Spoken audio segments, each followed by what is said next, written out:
It is time for On the Way, our weekly segment on all things considered, breaking down the week's transit news. Joining us, WNYC's transportation reporters, Stephen Nesson and Ramsey Khalife, and editor Clayton Guza. All right, Stephen, Clayton, sounds like you had a bit of a lovely morning together. You both attended an event on the future of New York Penn Station. They featured Andy Byford, the one-time president of New York City Transit. He's now working for Amtrak, and he's leading the federal effort to rebuild that much-maligned station. What's the takeaway? Yeah, I mean, Andy Byford's back in New York more than 5 years after he kind of resigned amid a feud with then Governor Cuomo over, who got credit and control and power over the subway system. Now he's working for Amtrak, and he's been working for Amtrak for a few years, and he was previously running their high-speed rail projects, kind of spirited by the Biden administration. Trump earlier this year killed a bunch of those high-speed rail projects, but at the same time took over reconstruction of Penn Station, which is owned by Amtrak, away from the MTA, right, and gave the job to Byford. It is one of the single biggest public works kind of assignments in modern history in New York City. And what's really kind of stood out this morning, I mean, he's addressing this room full of bigwigs right next to Penn Station. This event hosted by a group called the Association for a Better New York. And it's really reminiscent of what we've kind of seen Byford do all over the world. But, he's a New York City Transit president. Before that, he ran Toronto's transit system. After his stint in New York, he ran Transport for London. And you see a similar thread, and now he's heading up this Penn Station effort. You see a similar thread in all these roles where he's, regardless of your opinions on his expertise in running a transit system or building transit infrastructure, he has proven an expertise in getting public support and really public financing behind some of his visions, saying, hey, we need to fix this. He did that with New York City Subway, got a capital plan, got a new funding scheme passed in London to keep their transit system running through the pandemic. Now he's looking at some kind of vision for Penn Station. The plan for Penn Station is still very vague. He's not laying out anything specific, but at this point he's saying, hey, we're reaching out to the private sector. Give us a plan to rebuild this. It's still really unclear what that's going to look like, but this morning was him really getting the city's power brokers in line and on his side as he moves this vision forward. Yeah, he's drawing a lot of attention to this project. And one of the things that we're all looking for is what you can ultimately do with this space. It's pretty much, it's there. You're not going to change it dramatically, right, unless you address the elephant on top of the station, Madison Square Garden. If Amtrak moves it, that does open up a lot of different possibilities than what folks have considered before. Here is Byford on the MSG of it all. We are running a competition that does not opine on that. So other people will decide that. Let's see what's out there. Let's see what people's visions are. Let's see what's possible. And over time, it will become apparent as to what the fate of the garden actually is. So he's not going to give us the the behind the scenes scoop of what will happen with the garden, but he did say the owner, James Dolan, has invested a lot of money in it and it's iconic, but we'll have to see where the plan goes from there. And just a reminder, the permit for the garden to operate above Penn Station, issued by the city, expires in 2028. Okay. And yesterday downtown, the MTA laid out its budget for next year during its first board meeting since Zohran Mamdani became New York City mayor-elect. Now, he ran on making the city's buses free. So, Ramsey, were there any signs the MTA board is actually looking to help him make good on that central campaign promise? I mean, the meeting was devoid of any direct references to this proposal. Instead, it just focused on the operating budget for next year. The biggest takeaway is that it's balanced.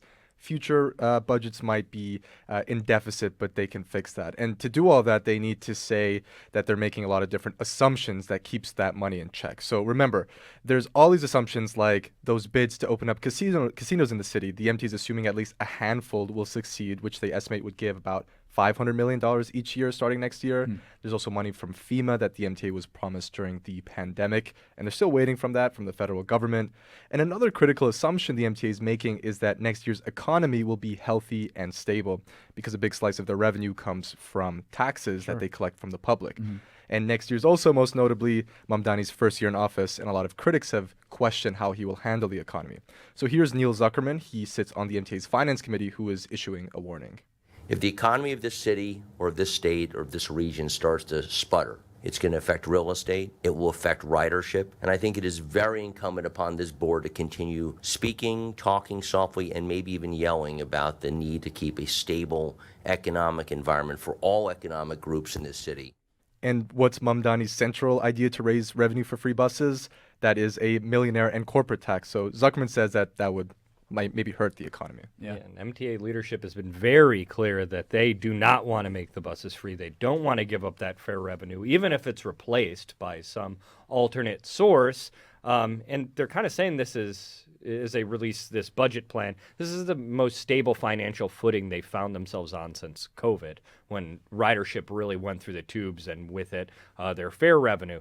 So as Mamdani comes into office next year, he looks to try and help riders afford the bus more, afford transit more. He may have to look into alternate methods, like the city's fair, expanding the city's fair fare programs, to meet some version of this promise if the MTA and state leaders don't want to budge. Okay. Now, on to fares of a different sort, reported last week that fares on the PATH train are set to increase 25 cents each of the next 4 years. So that means a single ride is going to cost $4 in 2029. Stephen, you've been engaging the political reaction to that massive fare hike. What have you noticed? Well, admittedly, I'm typically much more tuned into subway fares, which go up at a predictable rate of about 4% every 2 years. So when we heard PATH fares are going from $3 to $4 in just 4 years, it seemed like a real shock.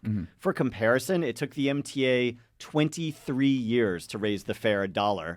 It was $2 back in 2003. It's going to be $3 this coming January. And you better believe there have been a ton of complaints from the public and public officials at nearly every fare hike along the way.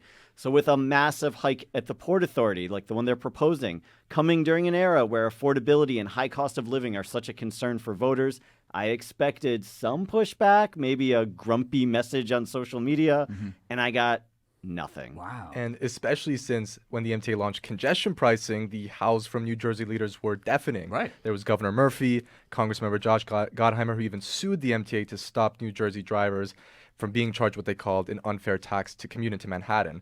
They didn't say anything about the massive fare hike, but only from Gottheimer, who responded after we published our newsletter on this topic. He said he was opposed to the hike. But we reached out to a bunch of New Jersey leaders, and no one wanted to say anything, even after the Port Authority had some screw-ups at Hoboken this year for spending millions of dollars in repairs. But Jersey City Mayor Steve Fulop is one notable local leader who would discuss it with us. I think it's a fair point on the hypocrisy of some elected officials that they were up in arms over congestion pricing and then quiet and silent about this. But if they are increasing service, those things come at a cost. And I think that we need to be realistic about that. Yes, so he thinks that an increased fare is worth it if there's an increasing service that the Port Authority is promising. We'll leave it there for this week. Thanks to WNYC Stephen Nesson, Ramsey Khalife, and Clayton Guzza. You can stay in the know on all things transit or ask a question of your own by signing up for our weekly newsletter at gothamist.com/ontheway. My friends, as always, thanks so much. Thank you. Thanks, Sean.